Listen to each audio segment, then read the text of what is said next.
All right, hello everyone, Adrenaluke here. I'm a little bit late on this one, but I wanted to show you all a fantastic race I captured a couple weeks ago on R-Factor 2.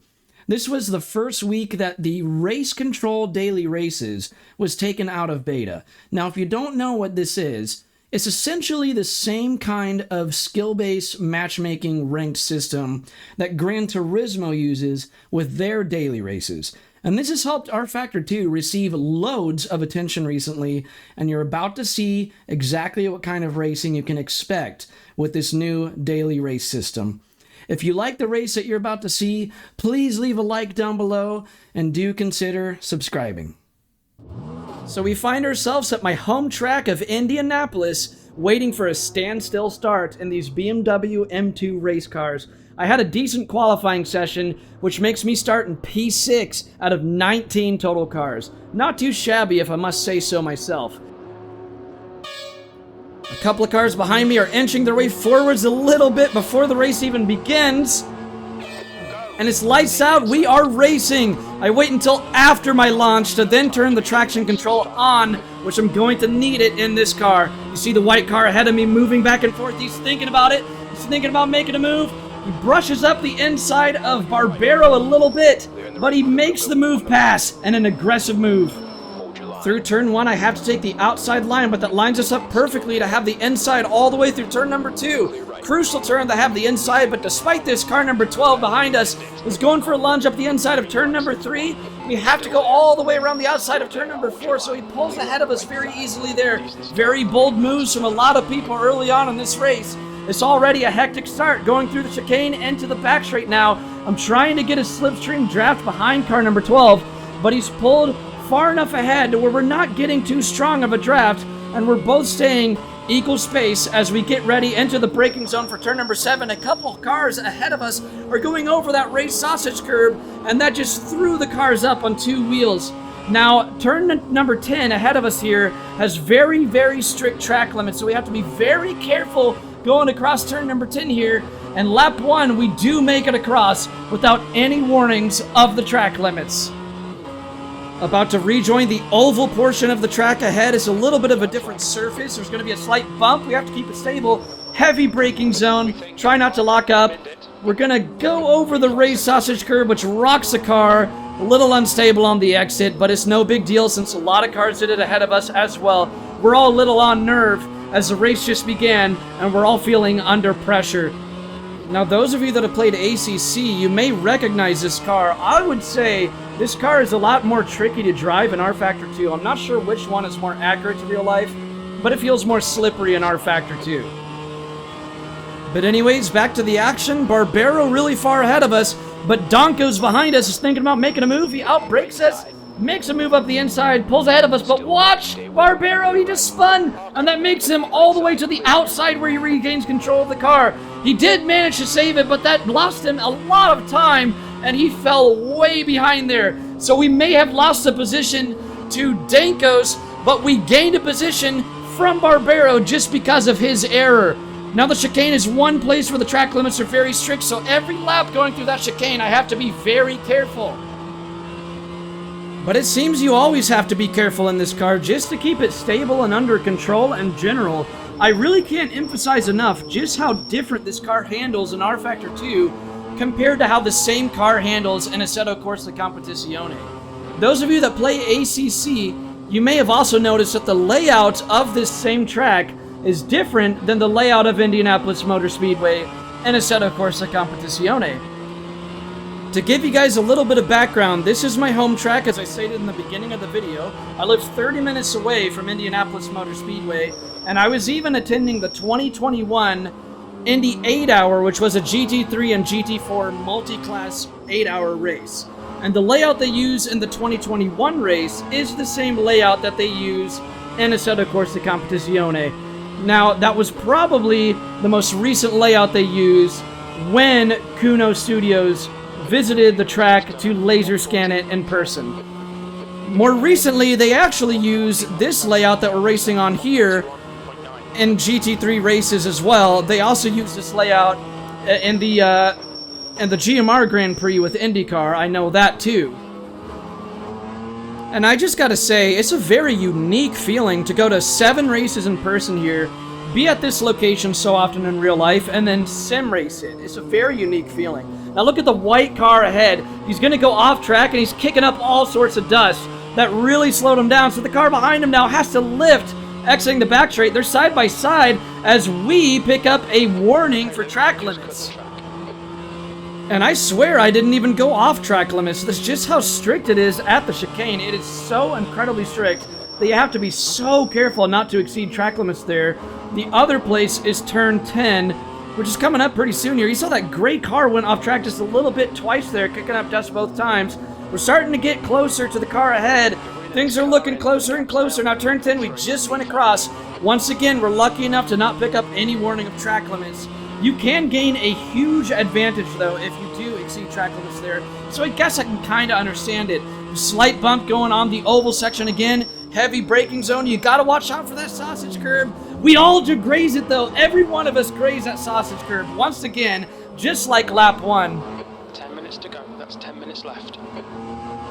So you just heard my spotter giving me a heads up of 10 minutes remaining in this race. Now, we've gotten to a point in the race here where all of us are kind of finding our own pace and we're evenly spread out. And it kind of stays this way for a while and gets a little bit more mellow until about lap 5. So I'm going to fast forward it to lap 5 where the action really resumes.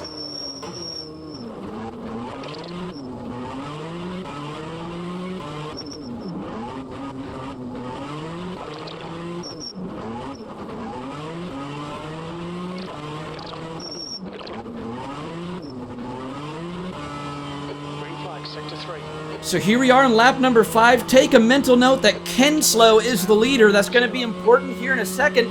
But it's almost 3 wide up ahead going into the braking zone of turn number 7. This is going to get really crowded. The white car grazes the sausage curb. And through all this action, the car behind has lost internet connection and suddenly reappears right behind us. And while the 2 cars directly ahead of us are so busy with their own battle, I'm hoping they're going to get distracted enough to where they will accidentally leave the door open for us to sneak our nose in as I'm lurking right behind them and striking distance. Now right here's too dangerous to go for a move, but I make sure to hug right behind them still. I'm patient enough to wait for it. Herrera defends early. I line up the move. Kenslow spinning towards us spooks me into a shallow line, picking up dirty air from Herrera ahead, into the grass, through goes, oh gosh, how do you pronounce this guy's name? Mr. You know what, I'm just gonna call him Mr. B to make it a lot easier. Mr. B. You know what? How about instead of Mr. B, how about Mr. Beast? Mr. Beast. I think that's a very fitting name. I'm racing against Mr. Beast right now, and you guys are seeing it as video evidence. In fact, I have Mr. Beast himself on video right here saying this. I challenge Luke to a YouTuber face-off. Whoever wins this race gets to keep the racetrack itself. And if he wins, I'm giving him $10 million. I don't want to see any comments claiming that this is clickbait because you just saw undeniable evidence. Mr. Beast was on video. I just showed video of Mr. Beast saying that. Deal with it, haters.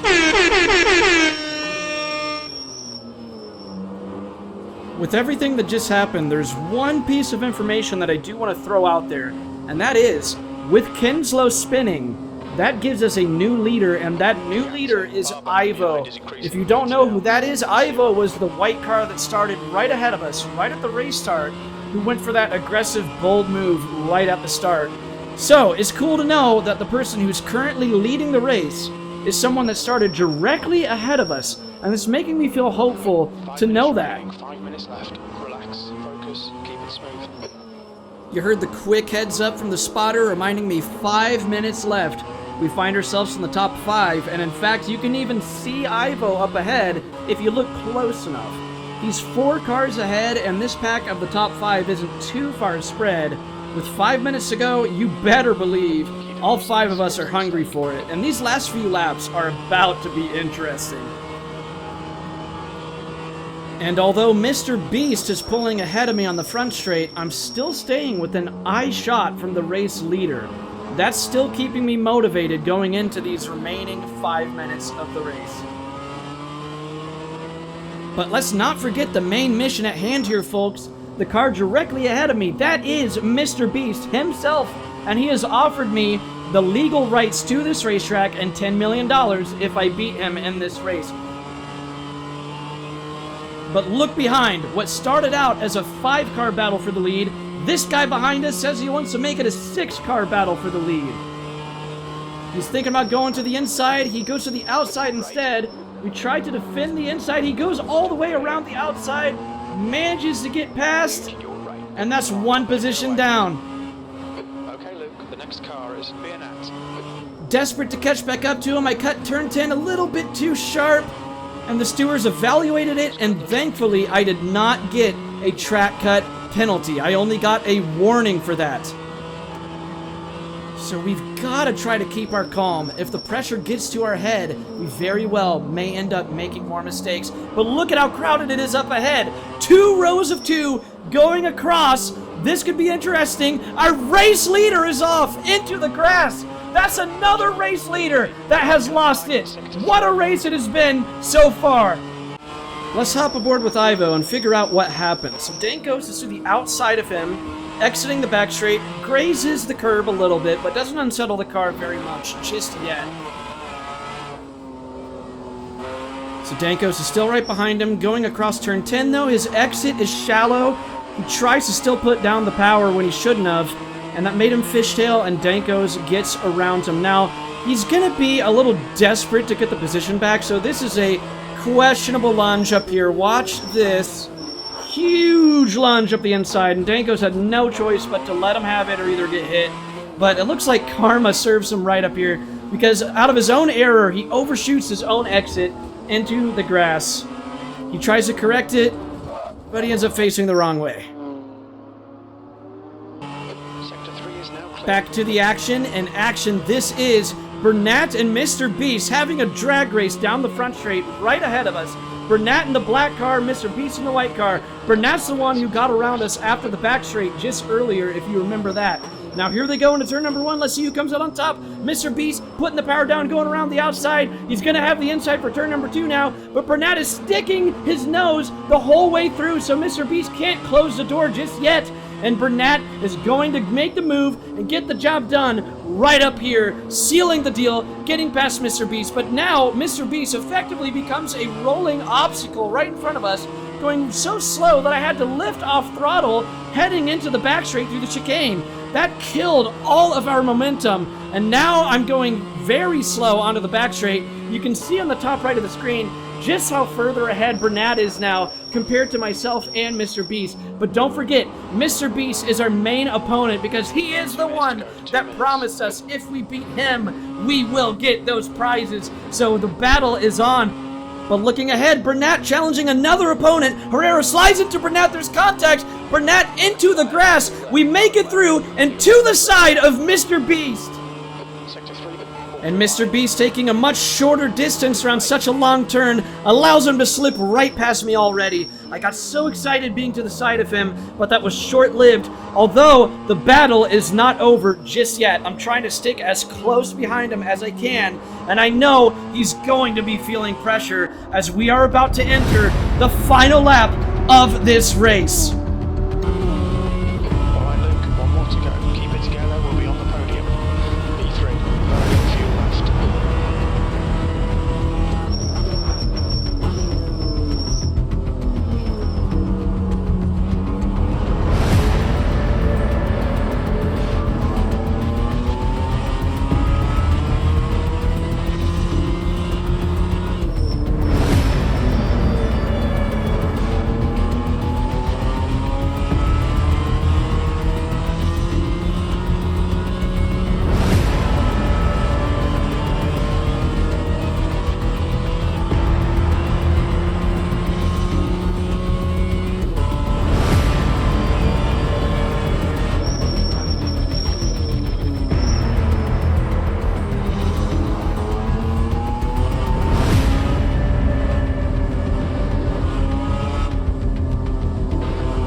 approaching the finish line in 3rd place.